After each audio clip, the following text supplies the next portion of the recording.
You ever just want to read something by a really smart person and kind of marinate in their intelligence and soak up as much as you can, and also probably feel smart yourself?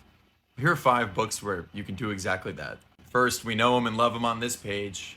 Vladimir Nabokov's Strong Opinions. These are his collected interviews, Q&As. He edited all of them, so you know he's shooting straight from the hip. But these are great. They're so funny.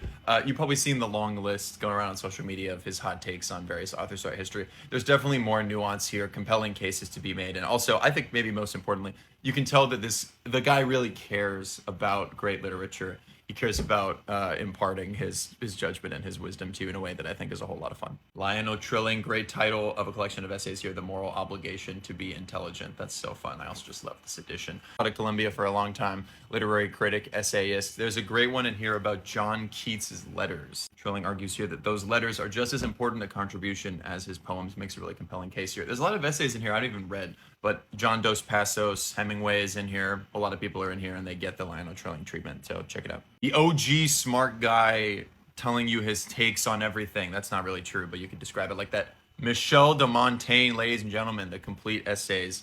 The inventor of the essay, if he never went to school, which is fine, the French essayer, to try. He was just making an effort. He was just a guy who lived in a tower at the circular library, and he was just pulling out quotes at random, pulling out books, quoting from the Latin, pulling from Cicero, pulling from history. But the fun thing about Montaigne is that, and I've always loved the quote on the back of the book, I myself am the subject of my book. It's not reasonable that you should employ your leisure on a topic so frivolous and so vain.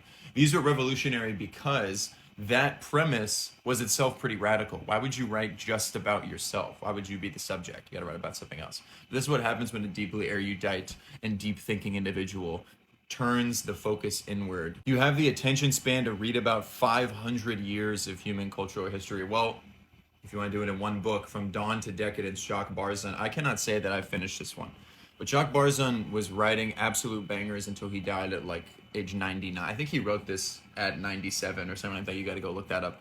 But this is really incredible stuff. It's so well written. He's pulling from a rich list and corpus of the pillars of Western civilization from a cultural perspective, and you will gain quite a lot from reading this, and you'll enjoy it as you go along. I just have some other stuff I'd really rather read than finish. And then finally, here's a cool edition: The History of Western Philosophy by Bertrand Russell. This is an all-time classic. What I like about it is that it's split up into a ton of different small sections, summarizing his own views on various things. This is a section called Cynics and Skeptics. Then we go to Plotinus. Then we go to the 13th century. Then we go to the Italian Renaissance. Then we go to Spinoza. As I scroll through here, you can learn a lot in bite-sized sections. I'm going to be beating the heat by reading some of these, so let me know if you've seen any of them. What do you think?